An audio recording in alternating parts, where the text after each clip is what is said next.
Alright, if you're still using just a password for your email, yeah, that's risky. In this full guide, I'll show you how to enable two-step verification on your Gmail account so your data stays secure. First, open your browser, go to your Google account, and make sure you're signed in. Now, on the left side, click on Security. This is where all your account protection settings are. Scroll down until you see two-step verification and click on it. Click Get Started. You may need to enter your password again to continue. Next, enter your phone number. This is where you'll receive verification codes when you sign in.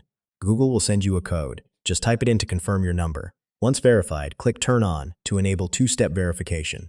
Now, set up backup options like backup codes or a secondary phone. This helps in case you lose access to your main device. For extra security, you can use an authenticator app instead of SMS codes. It's faster and more secure.